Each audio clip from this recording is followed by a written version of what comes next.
I found that nothing in life is worthwhile unless you take risks. Nothing. Nelson Mandela said, "There is no passion to be found playing small and settling for a life that's less than the one you're capable of living." Now, I'm sure in your experiences in school and applying to college and picking your major and deciding what you want to do with life, I'm sure people have told you to make sure you have something to fall back on. Make sure you got something to fall back on, honey. But I never understood that concept, having something to fall back on. If I'm going to fall, I don't want to fall back on anything except my faith. I want to fall forward. I figure at least this way I'll see what I'm going to hit. Fall forward. This is what I mean. Reggie Jackson struck out 2,600 times in his career, the most in the history of baseball. But you don't hear about the strikeouts. People remember the home runs. Fall forward. Thomas Edison conducted 1,000 failed experiments. Did you know that? I didn't know that. Because the 1,001st was the light bulb. Fall forward. Every failed experiment is one step closer to success. You've got to take risks, and I'm sure you've probably heard that before, but I want to talk to you about why that's so important. First, you will fail at some point in your life. Accept it. You will lose. You will embarrass yourself. You will suck at something. There's no doubt about it. And I know that's probably not a traditional message for a graduation ceremony, but hey, I'm telling you, embrace it, because it's inevitable. And I should know. In the acting business, you fail all the time. Early on in my career, I auditioned for a part in a Broadway musical. Perfect role for me, I thought, except for the fact that I can't sing. So I'm in the wings, I'm about to go on stage, but the guy in front of me, he's singing like Pavarotti. He's just, and he's just going on and on and on, and I'm just shrinking, I'm getting smaller and smaller.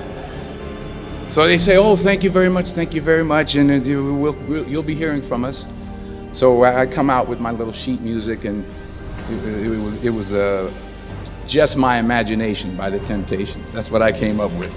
So I hand it to the accompanist, and she looks at it and looks at me and looks out at the director and was like, "All right." So I start, I'm going to sing. I'm like, "This is my imagination once again, and then coming away with me." And I'm not saying anything, so I'm thinking I'm getting better. So I start getting into it. It was just running. This, oh yeah, thank you very much, Mr. Washington. Thank you. So I assumed I didn't get the job. But the next part of the audition, he called me back. The next part of the audition is the acting part of the audition. So I'm like, hey, okay, maybe I can't sing, but I know I can act. So they pair me with this guy, and again, I didn't know about musical theater. And musical theater is big, so they can reach everyone all the way in the back of the stadium.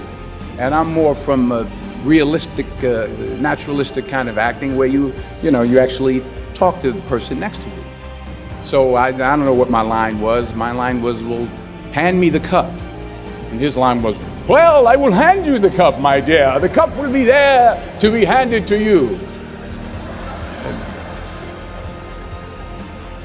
I said, "Oh, okay." "Well, should I give you the cup back?" "Oh, yes, you should give it back to me, because that is my cup and it should be given back to me."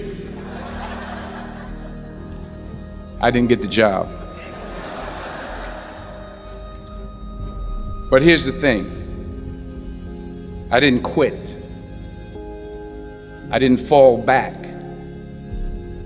I walked out of there to prepare for the next audition, and the next audition, and the next audition. I prayed. I prayed, and I prayed. But I continued to fail, and fail, and fail. But it didn't matter, because you know what? There's an old saying, you hang around the barbershop long enough, sooner or later you're going to get a haircut. So you will catch a break, and I did catch a break. Last year, I did a play called Fences on Broadway. Someone talked about it. Won the Tony Award. And I didn't have to sing, by the way. But here's the kicker. It was at the Court Theater. It was at the same theater that I failed that first audition 30 years prior. The point is, every graduate here today has the training and the talent to succeed. But do you have the guts to fail? Here's my second point about failure. If you don't fail, you're not even trying. I'll say it again. If you don't fail, you're not even trying. My wife told me this great expression. To get something you never had, you have to do something you never did.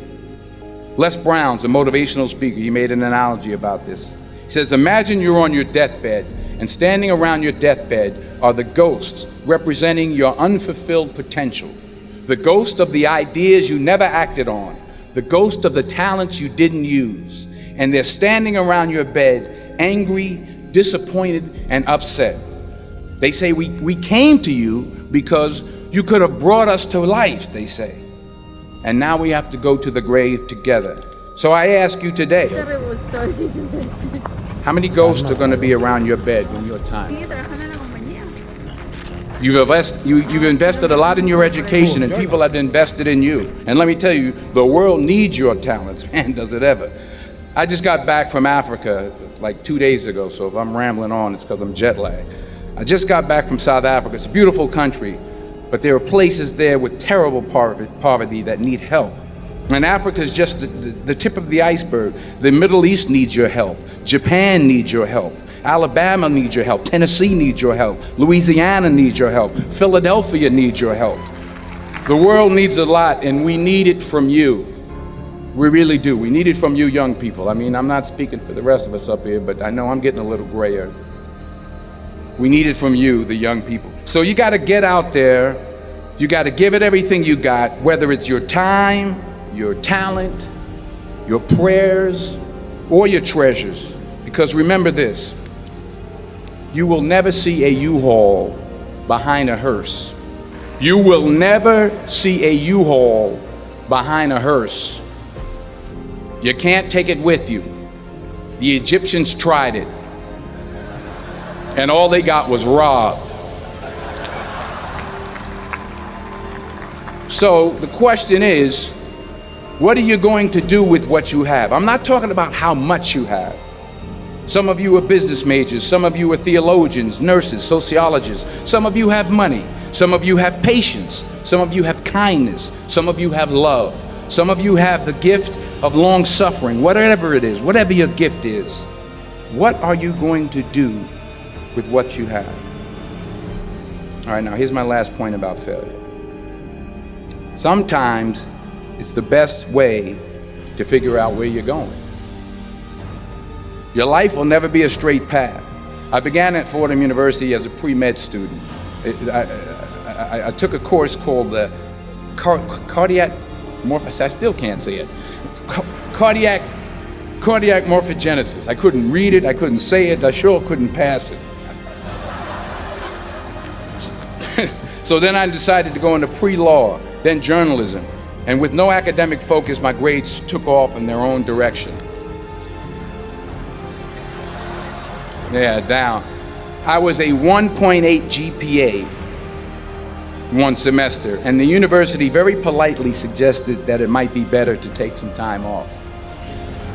I was 20 years old, I was at my lowest point. And then one day, and I remember the exact day, March 27th, 1975, I was helping my mother in her beauty shop. My mother owned a beauty shop up in Mount Vernon. And there was this older woman who was considered one of the elders in the town. And I didn't know her personally, but I was looking in the mirror, and every time I looked at the mirror, I could see her behind me, and she was staring at me. She just kept looking at me. Every time I looked at her, she kept giving me these strange looks. So she finally took the dryer off her head and said she said something I'll never forget. First of all, she said, somebody give me a piece of paper, give me a piece of paper. She said, young boy, I have a prophecy, a spiritual prophecy. She said, you are going to travel the world and speak to millions of people. Now mind you, I'm 20 years old, I'm flunked out of school. In fact, like a wise ass, I'm thinking to myself, maybe she's got something in that crystal ball about me getting back into school next fall. But maybe she was on to something, because later that summer, while working as a counselor at a YMCA camp in Connecticut, we put on a talent show for the campers. And after the show, another counselor came up to me and asked, have you ever thought about acting? You're good at that. So when I got back to Fordham that fall, I got in and I changed my major once again for the last time. And in the years that followed, just as that woman prophesied, I have traveled the world and I have spoken to millions of people through my movies. Millions who up till this day couldn't see me, who up till this day I couldn't see while I was talking to them, and they couldn't see me, they could only see the movie. They couldn't see the real me. But I see you today, and I'm encouraged by what I see. And I'm strengthened by what I see. And I love what I see.